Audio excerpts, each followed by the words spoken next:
Welcome back to pro care physiotherapy and rehabilitation centre. So இன்னைக்கு நம்ம பார்க்க போகிற டாபிக் வந்து பக்கவாதத்தில் கையை வேலை செய்ய வைக்க தேவையான பயிற்சிகள். ஸோ ஒருத்தங்களுக்கு பக்கவாதம் வந்தாச்சு, அவங்களுக்கு எர்லியர் ஸ்டேஜில் பார்த்தீங்கன்னா கை வேலை செய்யாமல் இருக்கும். அந்த வேலை செய்யாமல் இருக்கவங்களுக்கு என்ன பேசிக் பயிற்சி என்ன பண்ணணும், பண்ணால் விரல், தோள்பட்டை, எல்போ இதெல்லாம் அசைய வைக்க முடியும். எல்லாருமே பிசியோதெரபிஸ்ட் வச்சு பண்ண முடியல அப்படின்னு சொல்றாங்க. அவங்களுக்கு தேவையான பயிற்சிகளை பத்தி தான் இன்னைக்கு நம்ம சொல்ல போறோம். ரொம்ப சிம்பிளான ஒரு எக்ஸசைஸ். நான் லாஸ்ட் வீடியோஸ்ல சொன்னது வந்து கை விரல் வேலை செய்யாம இருக்கிறதுக்கு என்ன காரணம் அப்படின்னு பாத்தீங்கன்னா, ஒன்னு ஸ்பாஸ்டிசிட்டி, இன்னொன்று வந்து ஷோல்டர் சப்லுகேஷன். இதுதான் வந்து மேஜரான ஒரு ரெண்டு ரீசன் வேலை செய்யாம போறதுக்கு. அது ரெண்டையும் கரெக்ஷன் பண்ணிக்கலாம். இந்த ரெண்டு பிரச்சனை உள்ளவங்க அதுக்கப்புறம் கை வந்து ஒண்ணுமே அசைவே இல்லாத டைம்ல என்ன பண்ணா வரும் அப்படிங்கறத தான் பார்க்க போறோம். நிறைய பேர் வந்து கிராமத்துல இருக்கவங்க எல்லாம் பிசியோதெரபி ப்ராப்பரா கிடைக்கல. அவங்களுக்கு வீட்லயே கண்டிப்பா பண்ண முடியும். கண்டிப்பா பண்ணும்போது என்ன விஷயத்த முக்கியமா கவனிச்சுட்டு பண்ணணும் அப்படிங்கறத பத்தி தான் நம்ம சொல்ல போறோம். ஸோ இன்னைக்கு அதுல ஃபர்ஸ்ட் எக்ஸசைஸ், அதாவது என்ன அப்படின்னா, ஒரு தோள்பட்டை சப்லுகேஷன் இருக்கு, எல்போல மூவ்மெண்ட் இல்ல, ரிஸ்ட்ல மூவ்மெண்ட் இல்ல, ஃபிங்கர்ல மூவ்மெண்ட் இல்ல, எங்கேயுமே மூவ்மெண்ட் இல்ல, ஆனா நடக்கிறாரு. அப்படி இருந்தாங்கன்னா என்ன பயிற்சி ஃபர்ஸ்ட் எடுத்தோடனே பண்ணணும் அப்படின்னு பாத்தீங்கன்னா அதை பத்தி தான் இன்னைக்கு பார்க்க போறோம். ஸோ ஃபர்ஸ்ட் எக்ஸசைஸ் என்னன்னு பாத்தீங்கன்னா, இது மாதிரி ஒரு ரோலர் போர்டு, அதாவது ஸ்கேட் ஸ்கூட்டி போர்டு நிறைய பேர் சொல்லுவாங்க ஒருத்தரும். இந்த மாதிரி ஒரு போர்டு வச்சுக்கணும். போர்டு வந்து பாத்தீங்கன்னா சின்னதா இருக்கலாம், பெருசா இருக்கலாம். நாங்க காலுக்கு எக்ஸசைஸ் பண்றோம், அதே இதுல தான் கைக்கு இப்ப பண்றதுக்கு சொல்ல போறோம். சார் கொஞ்சம் திரும்பிக்கோங்க இந்த பக்கம். ஸோ இந்த மாதிரி இருந்துச்சு அப்படின்னா இவங்களுக்கு பாத்தீங்கன்னா ஷோல்டர் பாத்தீங்கன்னா வீக்கா இருக்கும். மூவ்மெண்ட்ஸ் இல்லாம இருந்துச்சு அப்படின்னா இந்த மாதிரி திரும்பி நின்னுட்டு, ஸோ ஃபர்ஸ்ட் இந்த மாதிரி கையை எடுத்து வச்சிடணும். இதுல வந்து என்ன பண்ணணும்னா பாத்தீங்கன்னா எல்லாமே கவர் ஆகும். இந்த மாதிரி எக்ஸசைஸ் பண்றதுல ஃபர்ஸ்ட் நல்லா அப்படி ஒரு ஸ்ட்ரெச் பண்ணிட்டோம் அப்படின்னா இவங்களுக்கு மூவ்மெண்ட்ஸ் எல்லாம் கொஞ்சம் ஓரளவுக்கு இருந்தாலும் எக்ஸசைஸ்க்காக காட்டி தரோம். ஸோ இந்த விரல் எல்லாம் விரிச்சு இப்படி சப்போர்ட் பண்ணி வச்சுட்டு, எர்லியர் ஸ்டேஜில் மூவ்மெண்ட்டே இருக்காது. அப்போ ஒரு தெரபிஸ்ட் வந்து சப்போர்ட் பண்ணிட்டு மெல்ல இந்த மாதிரி மூவ் பண்ண சொன்னோம்னா கண்டிப்பா மூவ் பண்ணுவாங்க. இந்த மூவ் பண்ணும்போது என்ன பண்ணணும் அப்படின்னா, இந்த ஷோல்டர்ல இருக்க வெயிட் பேரி வந்து இங்க நல்லா போகும்போது ஃபிங்கர்ஸ் ஆல்ரெடி வந்து ஸ்பாஸ்டிக்காவோ இல்ல டைட்டாவோ இருக்கும், அப்ப இறுக்கி பிடிச்சுக்கும். ஸோ அதுக்கப்புறம் இந்த கட்டை விரல் மட்டும், இந்த வெப் ஸ்பேஸை மட்டும், ஆக்சுவலா இதான் வெப் ஸ்பேஸ்ன்னு சொல்றது, இந்த ஏரியாவை நல்லா விரிச்சு வச்சு ஸ்ட்ரெச் பண்ணி கொடுத்துட்டு மெல்ல மூவ் பண்ண சொன்னோம்னா கண்டிப்பா மூவ் பண்ணுவாங்க. மூவ் பண்ணுங்க சார். ஸோ இந்த மாதிரி மெல்ல மூவ் பண்ணும்போது பார்த்தீங்கன்னா கொஞ்சம் கொஞ்சமாக உங்களுக்கு தேவைக்கு தகுந்த மாதிரி டிஸ்டன்ஸை கொஞ்சம் கொஞ்சமாக அதிகரிச்சுக்கலாம். ஸோ இதான் ஃபர்ஸ்ட் எக்ஸசைஸ். இந்த பண்ணும்போது என்ன பெனிஃபிட் ஆகுது அப்படின்னு பார்த்தீங்கன்னா, இங்கே பார்த்தீங்கன்னா தெரியும் ஷோல்டர்ல மூவ்மெண்ட் ஆகுது, இந்த ஸ்கேப்லால மூவ்மெண்ட் ஆகுது. லாஸ்ட் டைம்ல நான் சொல்றேன், இந்த ஷோல்டர் சப்லுகேஷன் இருந்தாலும் இதை பண்ணலாம். என்ன அப்படின்னா சப்போர்ட்டிவா பண்ணக்கூடிய எக்ஸசைஸ் தான். ரெண்டாவது வந்து பார்த்தீங்கன்னா தோள்பட்டை உள்ள வெளியில போயிட்டு வருது, அப்டக்ஷனுமே நடக்கும். ரெண்டாவது வெயிட் பேரிங்குமே நடக்கும். ஸோ இதுல வந்து இப்போ பாருங்க சார் தப்பா பண்ண ஆரம்பிச்சிட்டாங்க. இதை தான் கரெக்ஷன் பண்ணிக்கணும். ஸோ இப்போ பார்த்தீங்கன்னா மடிஞ்சு போயிடுச்சு, இப்போ மூவ்மெண்ட் வந்து கரெக்டாக வர்றதில்லை. என்ன பண்ணணும் அப்படின்னா, இந்த விரல் நல்லா விரிச்சு கொடுக்கணும். ஷோல்டர், எல்போ, ரிஸ்ட், ஃபிங்கர்ஸ் எல்லாம் ஸ்ட்ரைட் பண்ணிட்டு இந்த இடத்துல வச்சுட்டு அவங்கள கரெக்டாக ஸ்ட்ரைட்டாக இருக்க சொல்லணும். இதுதான் முக்கியம். இந்த இடத்துல வச்சுட்டு விரிஞ்சு இருந்து பண்ணணும். பண்ணுங்க சார். பின்னாடி முன்னாடி வாங்க. Very good. ஸோ இந்த மாதிரி மூவ் பண்ண வைக்கணும். இந்த மாதிரி பண்ணணும் அப்படின்னா கண்டிப்பாக மூவ்மெண்ட் வரும். Okay, very good sir. நேராக நின்றுக்கோங்க. நெக்ஸ்ட் அந்த பக்கம் வாங்க, அந்த பக்கம் வந்துக்கோங்க. அடுத்த எக்ஸசைஸ் என்னன்னு சொல்றேன். இதுல முக்கியமான விஷயம் வந்து என்னன்னு பார்த்தோம் அப்படின்னா, ஒருத்தங்களுக்கு மூவ்மெண்ட் ஆக்சுவலா வந்து பிசியோ ப்ராப்பரா பண்ணிட்டு இருக்கவங்களுக்கு இது எல்லாமே பிசியோதெரபிஸ்டே ஃபாலோ பண்ணி கொண்டுட்டு வந்துருவாங்க. எஸ்பெஷலி வீட்டில் பண்றதுக்கு எந்த விதமான வசதி வாய்ப்புகளுமே இல்லை அப்படிங்கிறவங்க இந்த மாதிரி போர்டை வச்சு மெல்ல ட்ரை பண்ணுங்க. என்கிட்ட போர்டு இல்லை அப்படின்னு சொல்றவங்க சாதாரண ஒரு ஷீட் ஒன்று எடுத்துட்டு, வீல் ஆக்சுவலா வந்து மூவ் பண்ற வீல் பாத்தீங்கன்னா ஒரு 10 ரூபாய் தான் வரும். அது ஒரு ஸ்க்ரூ டிரைவர் வச்சு பண்ணிட்டா போதும். அதுக்குமே ஒரு எக்ஸாம்பிள் காட்டுறேன் என்ன மாதிரி பண்ணிக்க முடியும் அப்படின்னு. ஸோ இந்த மாதிரி சின்னதா நம்மளே பண்ணிக்க முடியும் வீட்டுல. ஸோ இந்த மாதிரி பண்ணிட்டு ஒரு போர்டு சின்னதா ஒரு ஷீட்டோ ஏதோ எடுத்து ஒரு 4 வீல் வச்சுட்டு இந்த மாதிரி அழகா பண்ண ஆரம்பிக்கலாம். ஸோ இந்த மாதிரி இது மாதிரியும் பண்ண முடியும். ஸோ அது வந்து ஈஸியா மார்க்கெட்ல கிடைக்குது, ஈஸியா ஒரு அட்ராக்டிவா இருக்கும் அப்படிங்கிறதுக்காக அதை பத்தி காட்டுறோம். இது பாத்தீங்கன்னா ஒரு 50 to 100 rupeesல நம்மளால செஞ்சுக்க முடியும். இதான் ஃபர்ஸ்ட் எக்ஸசைஸ். ரெண்டாவது எக்ஸசைஸ் வந்து பாத்தீங்கன்னா, நம்ம ஒரு பக்கவாதத்துல இந்த எல்போ மூவ்மெண்ட்ஸ் இருந்தாதான் அவங்க ரெக்கவரி ஆகும் அப்படின்னு சொல்றோம். அந்த மூவ்மெண்ட் ஒரு சிலருக்கு இல்ல, எனக்கு எந்த மூவ்மெண்ட்டுமே இல்லைன்னு சொல்றவங்க என்ன பண்ணணும் அப்படின்னா சார் இப்படி திரும்பிக்கோங்க. அப்படி இருக்கிறவங்க இதே போர்டிலே பண்ண முடியும். சோ அதே மாதிரி தான் கையை நல்லா விரிச்சு வச்சுட்டு இந்த இடத்துல நல்லா ஃபுல்லா எவ்வளவு அவங்களால ஃபார்வர்டா பெண்ட் பண்ண முடியுமோ பெண்ட் பண்ணிக்கலாம். இந்த மாதிரி பண்றதுக்கு ரீசன் பாத்தீங்கன்னா அவருக்கு நல்ல ஸ்டெபிலிட்டியுமே நல்லா இம்ப்ரூவ் ஆகும் ஸ்டாண்டிங்ல. ஸோ இந்த மாதிரி மெல்ல மூவ் பண்ண சொல்லணும். இப்படி மூவ் பண்ணும்போது பார்த்தீங்கன்னா கை பார்த்தீங்கன்னா இந்த ஃப்ளெக்ஷன் எக்ஸ்டென்ஷன் வந்து இம்ப்ரூவ் ஆகும். இவங்க வந்து ஃபுல் ரேஞ்ச் போக மாட்டாங்க. நல்லா நல்லா நீட்டுங்க சார், உள்ள வெளியில அசைங்க. ஸோ இப்படி இருக்கும்போது தெரபிஸ்டோட ரோல் இல்லாட்டி பக்கத்தில் யார் கூட இருக்காங்களோ அவங்க வந்து இந்த கையை பின்னாடி சப்போர்ட் பண்ணி கொடுக்கணும். சப்போர்ட் பண்ணி கொடுக்கறது வந்து பார்த்தீங்கன்னா கையை நல்லா விரிச்சு வச்சுட்டு சார் நல்லா முன்னாடி தள்ளுங்க. முன்னாடி இந்த அளவுக்கு வந்துட்டு பாடி மூவ் பண்ணாமல் பாருங்க எல்போ எக்ஸ்டென்ஷன் பார்த்தீங்கன்னா நீட்டுறாங்க. அதுக்கப்புறம் உள்ளார மடிக்கணும். இந்த விஷயத்த பண்ண வைக்கணும் அவங்கள. ஸோ இது வந்து பார்த்தீங்கன்னா இது பண்ணும்போது நல்லாவே இம்ப்ரூவ் ஆவாங்க. பார்க்கறதுக்கு ரொம்ப சிம்பிளான எக்ஸசைஸ் தான். இந்த எக்ஸசைஸ் பண்ணும்போது பார்த்தீங்கன்னா நல்ல எல்போ மூவ்மெண்ட்ஸ் வரும். என்ன ஒரே ஒரு விஷயம்னா ஸ்டாண்டிங் வந்தால் மட்டும்தான் பண்ண முடியும். சிட்டிங்ல பண்ணணும் அப்படின்னா ஒரு சேர் போட்டுட்டு நல்லா உட்காந்துட்டு இந்த மாதிரி உட்காந்து பண்ண வைக்கலாம். அதுக்கு வந்து நிறைய மேன் பவர் தேவைப்படும். பட் ஒரு ஒன்ஸ் ஸ்டாண்டிங்கோ வாக்கிங்கோ வந்துட்டாங்கன்னா இந்த எக்ஸசைஸ் வந்து ஈஸியாக பண்ண வச்சிட முடியும். வீட்டில் இருக்கவங்க ஈஸியாக இதை ட்ரை பண்ண முடியும். இதில் வந்து மெயினாக வந்து எல்போ ஃப்ளெக்ஷன் எக்ஸ்டென்ஷன் இம்ப்ரூவ் ஆகும். ஷோல்டரோட மூவ்மெண்ட்ஸுமே இம்ப்ரூவ் ஆகும். வெயிட் பேரிங் போகும்போது பார்த்தீங்கன்னா ரிஸ்ட்டுக்குமே வந்து நல்ல நியூட்ரல் பொசிஷன் வரும். பட் இது பண்ணும்போது பார்த்து கேர்ஃபுல்லாக பண்ணணும். பார்த்தீங்கன்னா அவங்களால நிற்க கூட முடியாது. அந்த ஸ்டேஜில் இருக்கவங்களுக்கு இது மாதிரி பண்ண முடியாது. அப்படி பண்ணணும் விருப்பப்பட்டீங்க அப்படின்னா சேர்ல உட்கார வச்சுட்டு பண்ணணும்.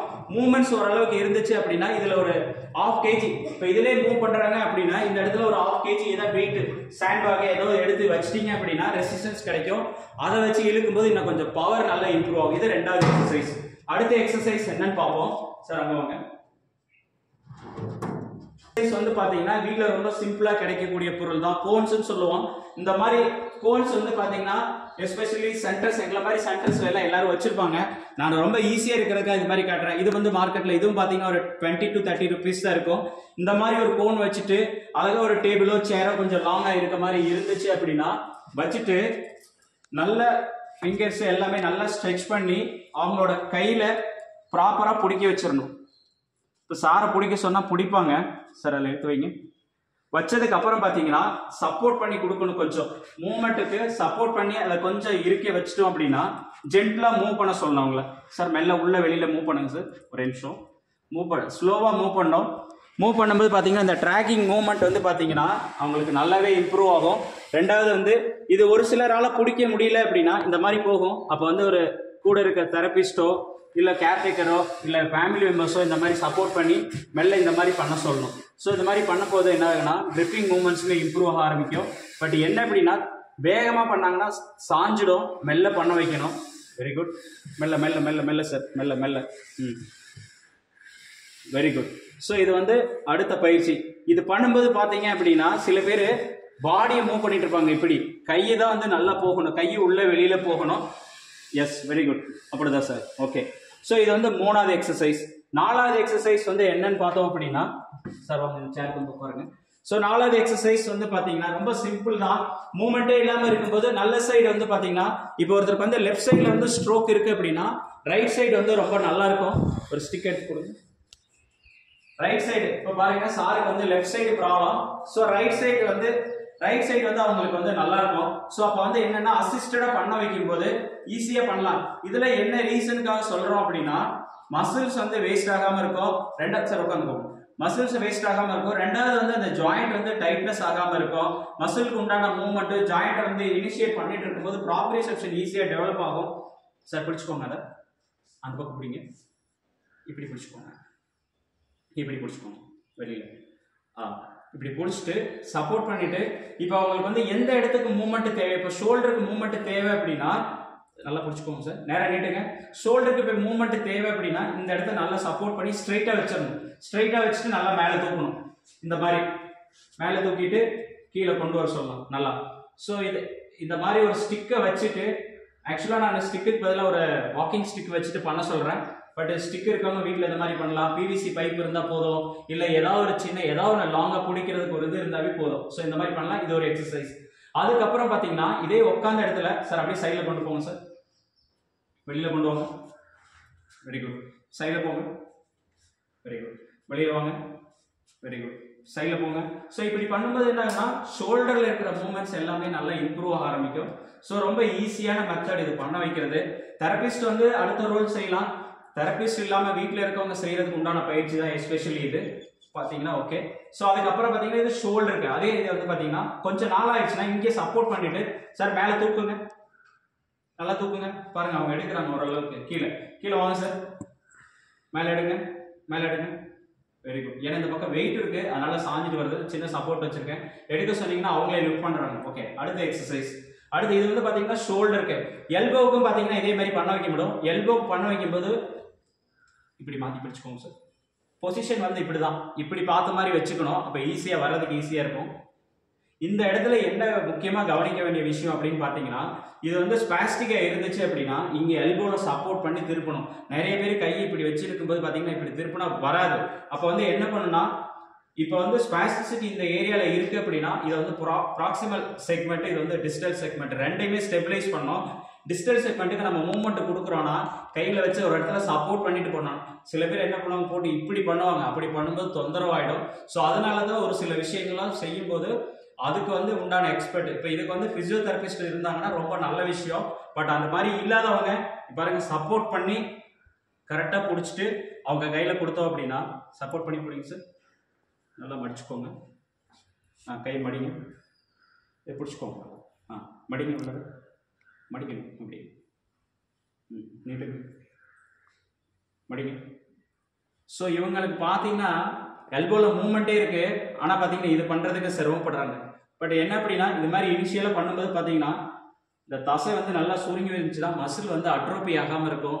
அட்ரோபி ஆகாமல் இருந்துச்சுன்னா ரொம்ப ஈஸி மூவ்மெண்ட் வெளியில் கொண்டுட்டு வரதுக்கு. அதுக்கப்புறமேல வந்து பார்த்தீங்கன்னா ரிஸ்ட் மூவ்மெண்ட் போதும் சார். அதுக்கப்புறம் இந்த ரிஸ்ட் வந்து பார்த்தீங்கன்னா நிறைய பேருக்கு ட்ராப் ஆகிடும். இந்த ரிஸ்ட் ட்ராப் ஆனதுக்கப்புறம் பார்த்தீங்கன்னா இதுலேருந்து நிறைய பேர் மாட்டிக்கிற விஷயமே, ஒரு ஸ்ட்ரோக் வந்தவங்களுக்கு அதுல இருந்து ரெக்கவரி ஆவாங்களா இல்லையாங்கிறதுக்கு எல்போ ஃபிளெக்ஷனை வச்சு தான் நம்ம ஒரு சொல்றோம் வருவாங்களா இல்லையான்னு. அதுக்கப்புறம் இந்த கை விரல் வந்து வேலை செய்யணும் அப்படின்னா இந்த ரிஸ்ட் எக்ஸ்டென்ஷன் வந்ததுக்கு அப்புறமேல தான் எல்லா மூவ்மெண்ட்ஸுமே ஓப்பன் ஆகும். அப்படி இதில் எக்ஸ்டென்ஷன் இல்லை அப்படின்னா ஃபர்ஸ்ட் அதை கொண்டுட்டு வரணும். கொண்டுட்டு வர சேம் டைம்ல ஃபிங்கர்ஸ்க்கு உண்டான வேலையை செய்யணும். ரிஸ்ட் எக்ஸ்டென்ஷன் வந்துச்சு அப்படின்னா ஃபிங்கர் கண்டிப்பாக ஓப்பனிங்க்கு ரொம்ப ஈஸியாக இருக்கும். அப்படி வரலைன்னா இந்த ஏரியாவை தான் பண்ணணும். இல்லை வீட்டில் வந்து எதுவுமே பண்ண முடியாமல் இருக்கவங்களுக்கு என்ன பண்ணணும் அப்படின்னா, ஸோ இந்த மாதிரி ரெண்டு கையை எடுத்துட்டு சார் சாமி கும்பிட்ட மாதிரி கையை வைங்க சார், சப்போர்ட் பண்ணி வைங்க. இப்படி வச்சுட்டு யாரு கேர்டேக்கர் வீட்டில் இருக்கவங்க பார்த்தீங்கன்னா ஒவ்வொரு விரலுக்கு ஏற்ற மாதிரி சாமி கும்பிட்ற மாதிரி வச்சுட்டு சார் இந்த பக்கம் தள்ளுங்க சார். Very good. இந்த பக்கம் ஏதாவது சப்போர்ட்டிவாக சேர்ல வச்சுட்டு இந்த பக்கம் அந்த பக்கம் தள்ளுங்க சார். Very good. இந்த பக்கம் தள்ளுங்க. ஸோ இது வந்து யாரோட சப்போர்ட் தேவையில்லை, இதெல்லாம் ஈஸியாக நம்ம வீட்டில் பண்ணிக்க முடியும். ஸோ இந்த மாதிரி விஷயங்களை நம்ம ட்ரை பண்ணலாம். ஸோ இந்த மாதிரி ஈஸியாக எனக்கு கையில் வந்து எந்த விரல் எந்த இடத்துலையுமே மூவ்மெண்ட் இல்லை அப்படின்னா இந்த மாதிரி ஒரு 6 எக்ஸசைஸ் இருக்கு. இந்த 6 எக்ஸசைஸை தொடர்ச்சியாக செஞ்சோம் அப்படின்னா அது அடுத்த லெவலுக்கு போக ஆரம்பிக்கும். என்னோட பர்சனல் அட்வைஸ் இது எல்லாமே வந்து என்ன ரீசனுக்காக இதை பற்றி சொல்கிறோம் அப்படின்னா, பிசியோதெரப்பி கிடைக்காதவங்க, கிராமத்துல வசதி வாய்ப்பு இல்லாதவங்க இதை பண்ணீங்கன்னா அட்லீஸ்ட் ஒரு மூவ்மெண்ட் இனிஷியேட் ஆகும். சேம் டைம் அதுக்கப்புறம் ஒரு பிசியோ அப்ரோச் பண்ணி எக்ஸசைஸ் பண்ணாதான் அது அடுத்த ஸ்டேஜுக்கு போகும். பேசிக் எக்ஸசைஸ் இது. ஒரு சிலர் வந்து பார்த்தீங்கன்னா லாஸ்ட் வீடியோ போட்டப்ப என்னோட கை வேலை செய்யலைன்னு சொல்லிட்டு பர்சனலாக எனக்கு ஃபோன் பண்ணி கேட்டாங்க. அவங்களுக்கு கண்டிப்பாக உபயோகமாக இருக்கும்னு நினைக்கிறேன். ஸோ இதே மாதிரி அடுத்த வீடியோஸில் அடுத்த என்ன எக்ஸசைஸ் பண்ணுங்கிறது அடுத்த வீடியோவில் பார்ப்போம். தேங்க்ஸ் ஃபார் வாட்சிங். தேங்க்யூ.